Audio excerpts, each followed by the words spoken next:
As Omicron rips through the British population, we are told we should be responsible. We should take personal responsibility to try and slow the spread and to try and limit the pressure on our hospitals. What does being responsible mean? It means that if you've got symptoms of COVID-19, you should stay at home. If you've tested positive for COVID-19, you should definitely stay at home. Well, what happens if you aren't able to? What happens if you try and do the responsible thing and your boss says no? There have been countless examples of this throughout the pandemic, and we've got another one for you today. Rachel Bayliss had been working at the Walrus pub in Brighton for 3 months when on Tuesday night, she developed a fever and cough, both two of the three symptoms of COVID, the three key symptoms of COVID that happened while she was at work. The 22-year-old reported her illness to her manager and asked if she could go home, but that request was denied. She could only go home if she found cover for herself. If you've got COVID symptoms, you're allowed to go home, but you're allowed to go home if you find someone else to stand in for you today. A quick lateral flow test came back negative, so despite feeling unwell, Rachel completed her shift.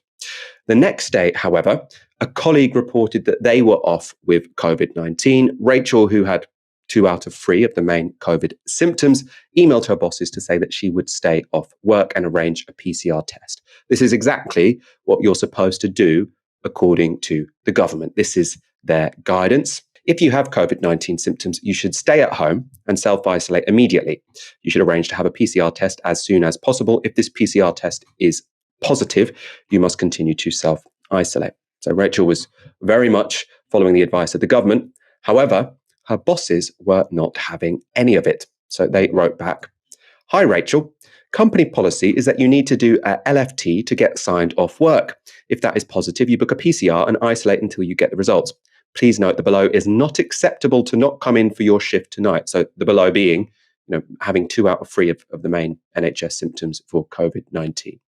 Of course, they say company policy. That's not government policy. This is the government's guidance for employers in the hospitality sector. Staff members or customers should self-isolate immediately if they show any symptoms of COVID-19 and book a PCR test as soon as possible, even if they are fully vaccinated. So Rachel is clearly in the right here. Her boss is clearly in the wrong. Rachel writes back, again, rightly, bravely, that she is going to resign over this. She received this startling response from the manager of the Walrus. So he says, "Hi, Rachel.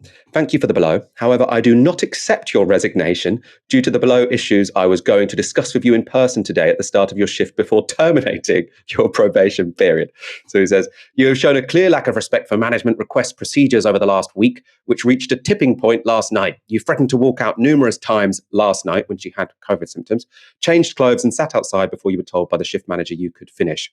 You were also not allowed back in the Walrus as a customer for the next 3 months. I wish you all the best in your future endeavors." So her boss, he's already done something which is completely counter to public health, something which is completely irresponsible for someone to come in with symptoms, basically. Now he won't accept her resignation because he wants to fire her instead. It's like a massive danger, also massively petty. Now, since this exchange with her boss, Rachel has tested positive for COVID-19. She had COVID-19. She was in the right. Thank God she didn't go into work. I spoke to her earlier today. They have a policy at this pub where you have to go in when you're sick to prove that you're sick, to then be sent home. And I knew that I would be sacked, basically, and they didn't really have any sort of affection for any staff there, really. So I went in when I was ill, asked to go home. They said, "Have you got any cover?" And I was like, "No." So I was feverish all night on shift. And then the next day, someone tested positive for COVID. And I was like, "Oh, so this could not just be a flu. It could be COVID." And I sent an email to my manager saying, "I've got 2 out of 3 symptoms. I'm awaiting a PCR test and I'm not coming in tonight." To which they responded, "That is an unacceptable reason. You need to do a lateral flow. This is company policy." It isn't company policy. He made it up. And then you wait for a PCR test. And then I responded saying lateral flows are unreliable. Someone else has tested positive for COVID. I'm not comfortable with doing that. Please accept this as my notice. Are there other people you work with who you think were also uncomfortable going into work symptomatic, but didn't feel that they were able to, put their foot down in the way that you did? Yeah, I think definitely. Like, I think generally the sickness policy there was like really frustrating for a lot of people. And since I've come out with the story, previous workers have also come in saying that they were forced to work Christmas Day last year with a member of staff that clearly had COVID. Same manager knew that people had COVID, made them serve customers in a restaurant on Christmas Day when they had COVID. And also someone else was forced to work with food poisoning. So this is all previous staff members that are saying this. I think current staff members are quite afraid of losing their jobs, which rightly so. And I wish them like that this doesn't affect them. And I'm going to be fighting to hope that the pub takes responsibility and make sure all staff members are looked after.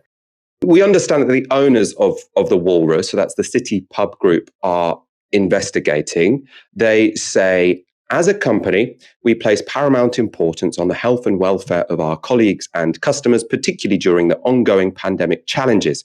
This takes precedence over any other considerations. Rachel, how would you respond to that statement from the City Pub Group? That would be great if it was true of my experience with city pubs, but unfortunately it's not, as you can see from the very clear email evidence where I was pressured to come in when I was presenting symptoms of COVID. And in terms of welfare, I know there's been other allegations at HR against this manager for previous behaviour incidents. So there's that too. But yeah, I would say that great statement, not the reality. You know, you've obviously had a very eventful week. You've lost your job. You've got COVID. At the same time, you've also, you've gone viral with this particular story. Very brave, I think, to go public with something like this. Can you tell us, about your experience of having such a big response to sharing what happened to you? Well, what I kind of find the funniest in a way is all of this like dignified outrage. Like, I can't believe this is happening. Ask any worker that's ever worked in hospitality or a service industry that's on a low wage, unregulated, zero rights from day one.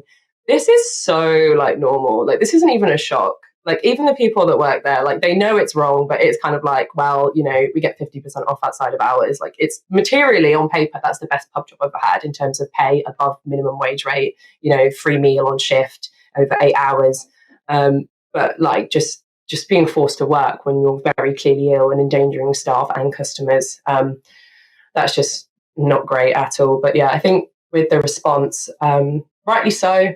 And I think I'm really glad that hospitality is finally getting this attention, especially because as one of the industries that was so neglected during COVID, yet it was the one that everyone wanted to reopen. And the workers there are often not only treated less than human by managers, but we're often treated as less than human by staff. We face a lot of abuse, whether people are drunk or not. People don't listen to us or what we're saying. And especially during the pandemic, I worked in a bar when there were still restrictions, and having to tell people to keep their mask on and sit down, the amount of verbal abuse you receive from that. And it's just like, I think it's about time hospitality work was seen as, it's real work. It's very hard. None of these people in Westminster could do it, I guarantee. Try do a 13-hour shift on a Saturday and then have a 9-hour one the next day on a Sunday. They wouldn't do it. That was the very impressive Rachel Bayliss, who's done us all a great service. People refusing to go into work when you're being told to go in with symptoms. That's very, very brave. Although saying that, I do know actually, because Rachel told me at the beginning, she does have another job lined up. So she was in quite a unique position where she was willing to put her foot down in that way. Most people working in hospitality, even if they wanted to put their foot down, they're unable to. We know this is an unequal power relationship. A boss has power over their employees because they need that job for money, right? So and all the people I know in hospitality are saying exactly the same thing, which is they're always told to come into work if they, unless it's 100% certain that they have COVID-19.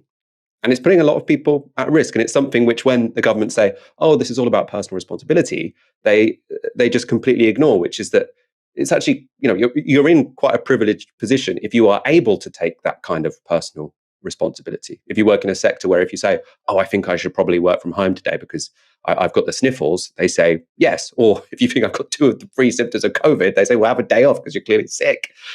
That's only some sectors where that is possible. Too many, it's not. And it's something which, for obvious reasons, the Conservatives don't talk enough about. And to be honest, I don't think Labour do either.